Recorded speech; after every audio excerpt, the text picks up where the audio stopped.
Hey guys, Fancy Otter 98 here, and I wanted to start a new vlog series of me reading poetry or talking about my books or pretty much what my writing journey was supposed to be, except this is about the actual process, the actual stuff, the content. I want to read fight scenes. I want to read poetry. I want to read upcoming projects. I want to read the behind the scenes stuff, all that kind of jazz. So we're gonna start out with some poetry from Iraq and Back: A Journey Through Depression, or is it Journey with Depression? I think it's Journey with Depression. I keep on forgetting. Sorry, guys. Um, so bear with me. I'm not very good at reading, but hopefully with the series I can get better. So the first one is called Hidden Wounds, and this is a very famous poem, and I'll go into the bit about what makes it famous. Famous in my perspective. All right, so cracked in the head, slowly bleeding to death. Every second I wait, I slowly fall further from myself. I'm stuck here with no way out.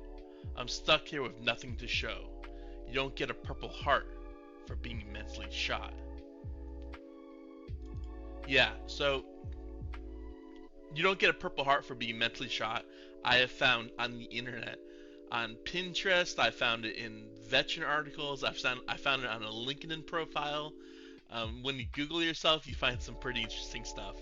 And I can't believe that my poem, which I self-published the book, so like I don't have any marketing, I don't have any like exposure.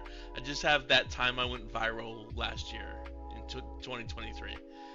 So the fact that that one of my poems has a quote that people are using as like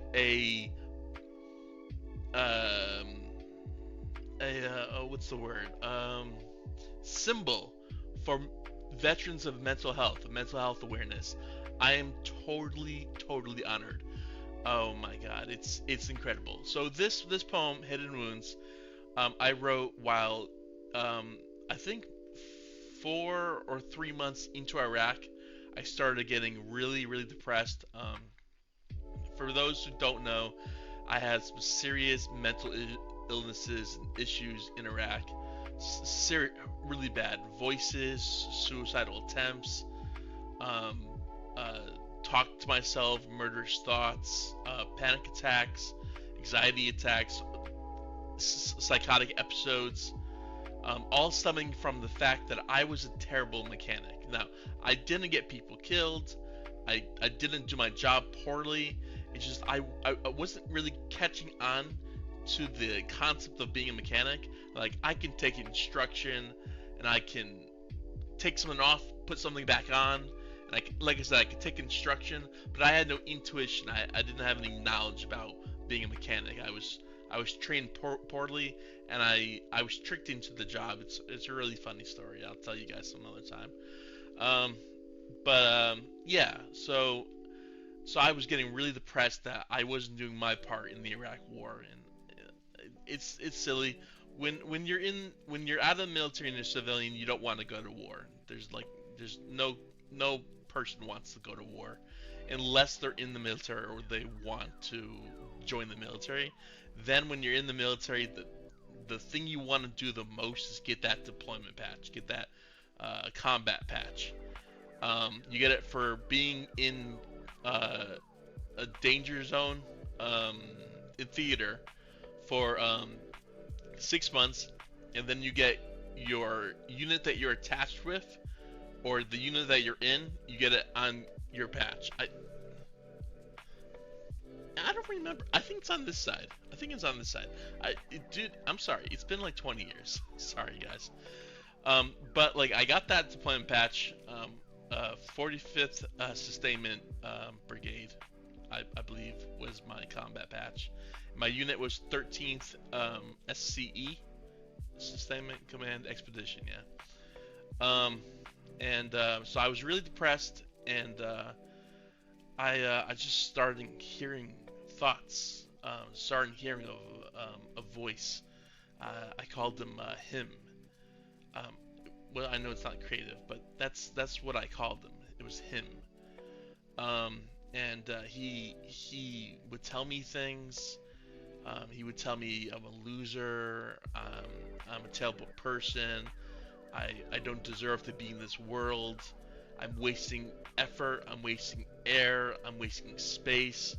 And oh man, it was just horrible. And him would follow me throughout my civilian life, and to this day, I take antipsychotics for it now. Um, and you know you're crazy once you acknowledge that you're talking to another voice. Um, but yeah, my diagnosis ended up being schizoaffective disorder bipolar type, which means I'm partially schizophrenic, partially bipolar type 2. So it's not a fun combination. I also have major depression disorder.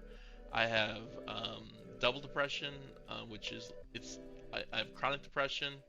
So chronic and major depression, when mixed together, they call it double depression. It's just like to simplify things. I have an anxiety disorder, and I might have PTSD. I'm not 100% sure. I know when I hear gunshots from video games, I just freak the fuck out. um, so yeah, so that's hidden wounds. Let's move on to something more interesting.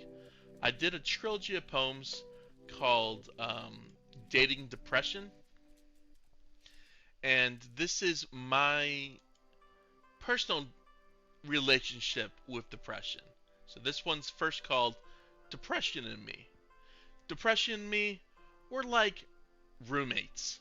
Roommates that can't stand each other.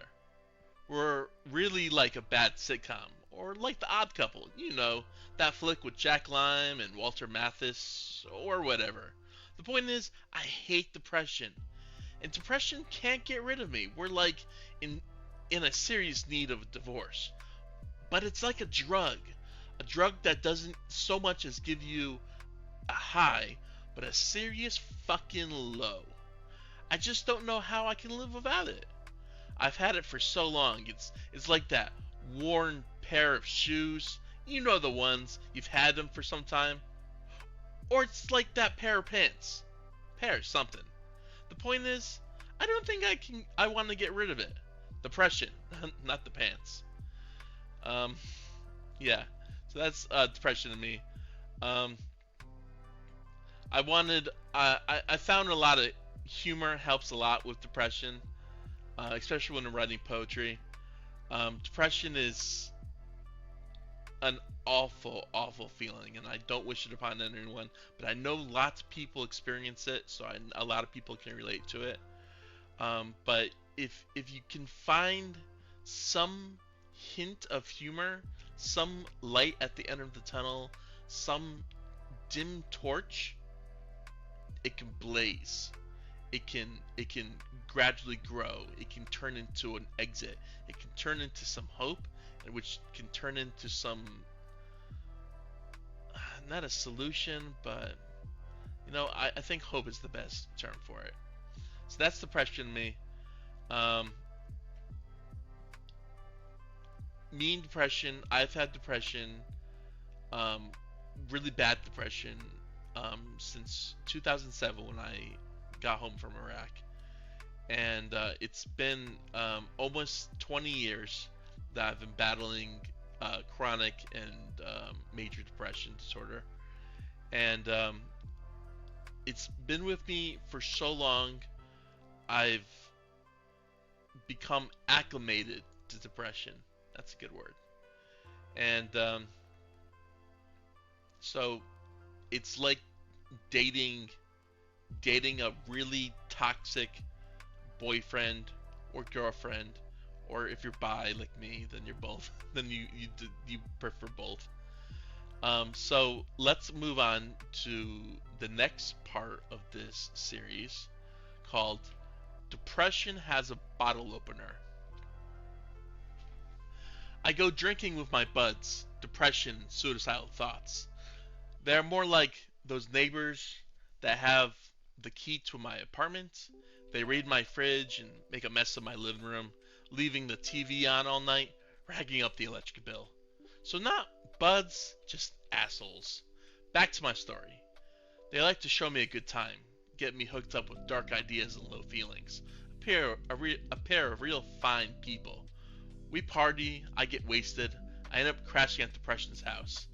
Life doesn't like me hanging out with this crowd. He lectures me all the time that it's not good for my health. That these guys are just using me. Life doesn't understand. Me and Depression, we have a connection. So I end up driving home. I can't really think straight. Can't even see that all that well. I really shouldn't be driving and I swerve off the road. I emerge from the wreck a bit keener of the road signs. Maybe life is onto something. So that's Depression as bottle opener. I don't really drink in real life, but more people can relate to drinking and stuff. And I don't really go to parties, but like it's symbolism. It's symbolism. It's not meant to be realistic. Yeah. So that's like the overcoming the hump, but not quite there yet. And this third one is me coming to terms with depression, coming to terms that with the proper medication and the proper amount of therapy, which I've been dealing with, you can find a way out. So this is called breaking up with depression. Hey, it's me, Depression. It's been a while since we talked. I've noticed you've been seeing other people, and I was wondering if we're still friends. I'm a little lonely and a little jealous, I have to admit. When I see you having a good time, I can't help but remember those moments we shared. When we were together, I had you all to myself. I miss those days. I miss you. Don't you miss me? Even a little bit? Hey, Depression, it's me. I should have told you, but I met Life. He's a great guy. He's creative, wild, and fun. I've never been happier, and that's why... I'm so sorry, but I have to say this. I think we should start seeing other people. We've just grown apart. See that, right? I'm sorry. It's me, not you. So those are the poems I want to share with you guys today. I'll do more poems later.